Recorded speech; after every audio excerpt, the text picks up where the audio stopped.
UB Bulls fans, you want to have a chance to either celebrate, vent, or just enjoy more UB Bulls football and to talk about the game that was, well, you're in the right place. Bullseye Nation, the official Buffalo Bulls postgame show. John Kruba is your host, and the postgame podcast is going to start right now. Well, that wasn't very fun now, was it? Good afternoon, everybody. I'm John Kruba. This is the official University of Buffalo Bulls postgame podcast following a disappointing 31-10 loss to the Maryland Terrapins. And again, we understood coming into this contest what an uphill battle this was going to be for your Bulls this afternoon, going into Maryland, taking on one of the best teams in the country. And quite frankly, we got the result you would expect when you play a team that good, especially in their building, as Maryland took control of the game in the second half, winning by a final count of 31-10 over your UB Bulls.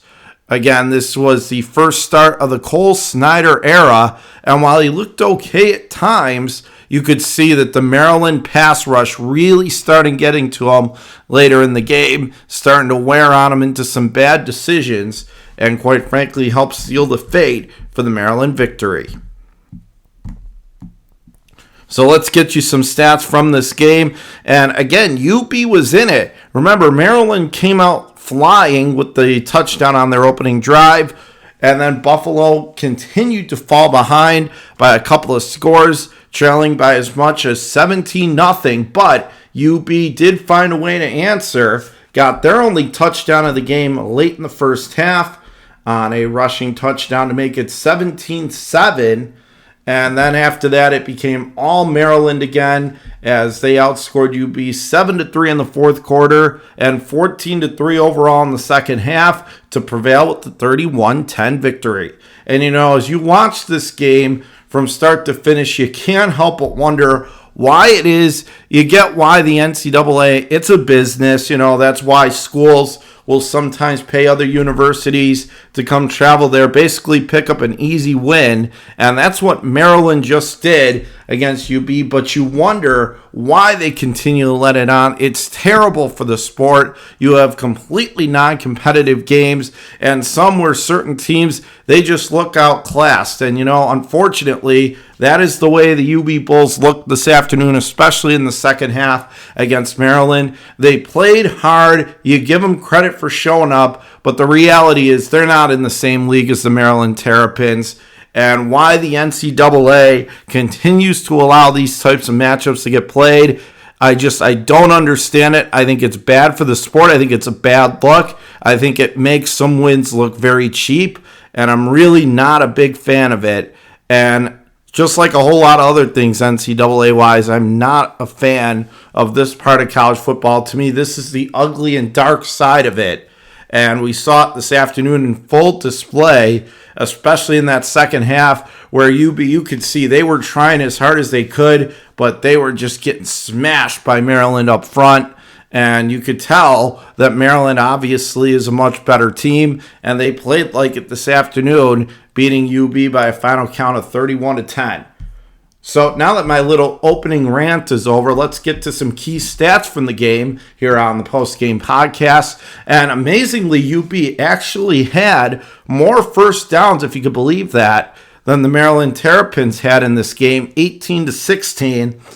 Both teams were rather inefficient on fourth down. Maryland only tried it twice. They actually went 1 for 2, so they were okay. UB 0 for 2 on fourth down. Both teams had their struggles on third down, though.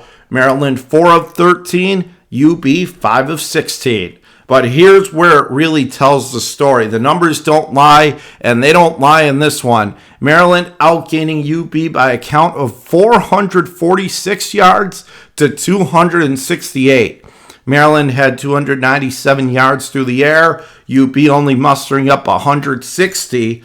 And on the ground, UB was able to keep things rather close. 149 yards on the ground for the Terps. Meanwhile, for UB, it's 108.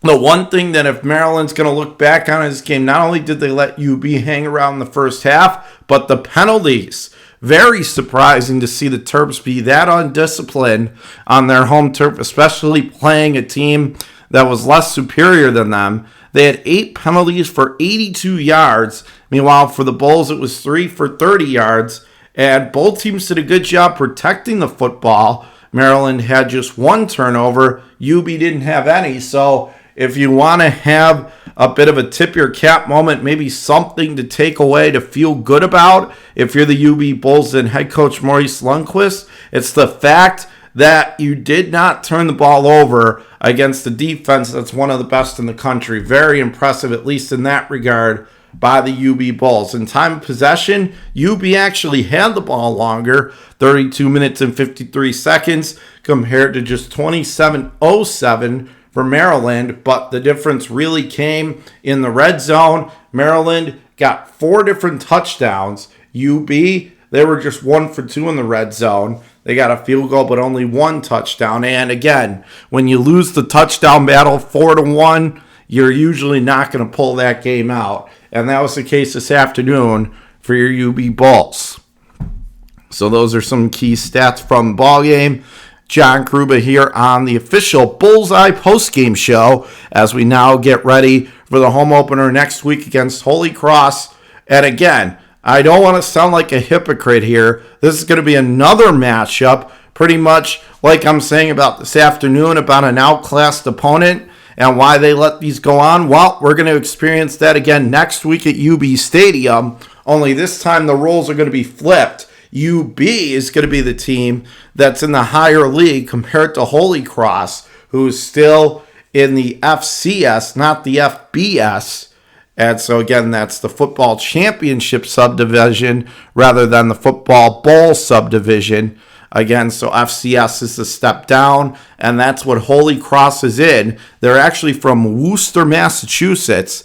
Meanwhile, for the UB Bulls, they're going to need a big victory to get back on the winning track and find a way to even up their record heading into MAC play. But the reason, again, that it's just so annoying that these types of games get played is because, A, you don't get very much drama, and B, it makes the schedule look a whole lot more predictable. Because if UB takes care of business next week, which in all likelihood they will, they're going to be 1-1, and in all reality, that's what everybody could see a mile away, and it's going to play out. And we see this year after year as far as in the record goes. And it just continues. It almost makes it feel like these are preseason games and the real season doesn't start until you enter conference and divisional play, which UB will do a couple weeks from now. But to have, especially in a league where you only play 12 games, to have a couple games be almost essentially meaningless, again, it's just a very flawed design, very flawed system. And again, we love our UB Bulls, and to watch them go out there and fight hard, but just be totally outclassed by Maryland is just not a fun thing to see on a Saturday afternoon. Like I said, the NCAA certainly needs to take a look at some rules here, and this is one in particular, and try and figure out a way to stop this from happening. Because again, not competitive, not fun. And quite frankly, Maryland strolled to this one. The second half, I almost wanted to go to sleep.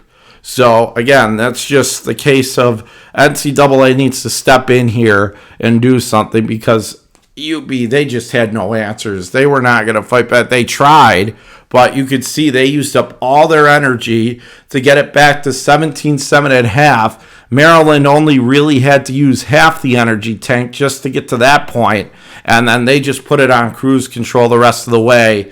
And UB, they just could not find a way to muster much, especially offensively, especially with the new starting quarterback, first game with the Bulls, and playing a team like that in that atmosphere. Again, you knew it was going to be a tough assignment for the Bulls, and ultimately they come up well short, losing 31-10. So as we continue here on the postgame show, want to take a look around the rest of the MAC, the Mid-American Conference, on this Saturday afternoon. And how about Central Michigan?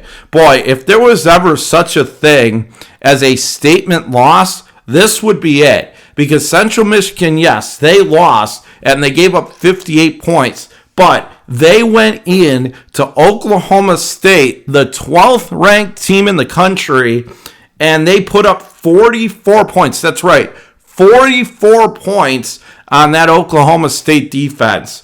Oklahoma State did get the win 58-44, but if you're Central Michigan, nothing to hang your head about at all. You're playing a team like that in their building, and you still put up 40-plus points. On the other hand, you're a little exasperated because, once again, because you have to play a team like that in their building, 44 should get it done pretty much every time. But because, again, of these types of games, you're playing a team like Oklahoma State, and it just wasn't enough. But props to Central Michigan. They've been a pushover in the West Division the last couple of years. Not anymore. I don't think so. They just came out big and announced they're going to be here to stay. And they're going to be a threat not only for the West Division, but for the MAC Conference Championship as well. But they do fall to 0-1 on the year, following a 58-44 loss at number 12, Oklahoma State. Elsewhere, Akron beating St. Francis 30-23 in overtime. It was Tennessee absolutely bulldozing the Ball State Cardinals, winning 59-10. Meanwhile, UCLA, they crushed BGSU Bowling Green by a final count of 45-17. Meanwhile, Ohio beat Florida Atlantic 41-38. Washington beat Kent State 45-20. It was Kentucky over Miami of Ohio 37-13. Toledo shutting out Long Island University in another one of these matchups, winning 37-0. Eastern Kentucky falling to Eastern Michigan today, 42-34. Michigan State defeating Western Michigan 35-13. And it was Northern Illinois taking down Eastern Illinois 34-27, the final count. So that is a look around the Mid-American Conference on this Saturday afternoon. And again, for UB, now the key is going to be, all right, forget about it. Flush this game down the toilet. Forget about it. You had that nice touchdown run in the second quarter that at least got you on the board. So again, that's something you can feel good about if you are UB. And of course, it was all Jay Henderson with that 19-yard touchdown run that got UB their only one of the day. And so now for UB, we will spin it ahead to their next upcoming matchup, and it's going to be against Holy Cross a week from today at UB Stadium, 6 o'clock kickoff. And again, it's going to be a matchup that, just like coming into this one, Maryland was favored to win. While this one, it's going to be the UB Bulls who come in favored as they take on a team from a league below, the FCS, as they take on Holy Cross. And a preview of the next game, Holy Cross in their last game. They also went to Maryland, but in their case came away with a much happier bus ride back as they went to Merrimack and were able to take them down 31-17 in their own building. So an impressive win for Holy Cross. But again, no match to the task they're going to have next week, taking on what I would imagine to be a very angry UB Bulls team looking to come out and celebrate a win on their home turf to get themselves evened up at a game apiece before heading into Maction starting the following week.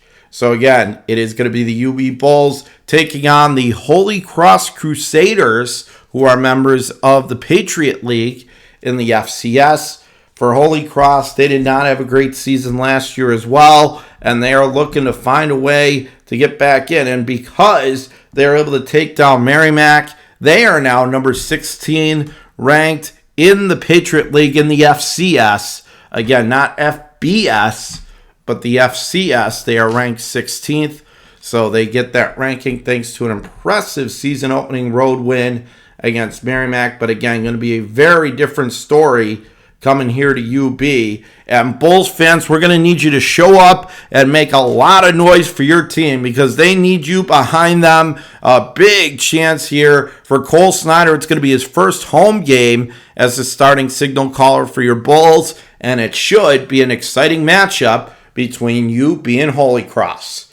But with that, that's going to pretty much finish things up here on this Bullseye edition of the official Buffalo Bulls postgame show. One more time, your final score. It was Maryland pulling out a 31-10 victory over your UB Bulls. We will talk to you again next Saturday as UB celebrates their home opener against Holy Cross. But until then, John Grube is signing off saying thank you for listening to this presentation of UB Bulls football and UB Bulls athletics on the official Bullseye postgame show. Thanks for listening, and we'll see you again next Saturday. Enjoy the rest of your Labor Day weekend, everybody. Have a good night. Thank you for tuning in to this edition of Bullseye Nation, the official University of Buffalo Bulls postgame podcast. Tune in next week for another exciting installment involving all things Buffalo Bulls. Until then, thanks for listening, and we will see you again next time.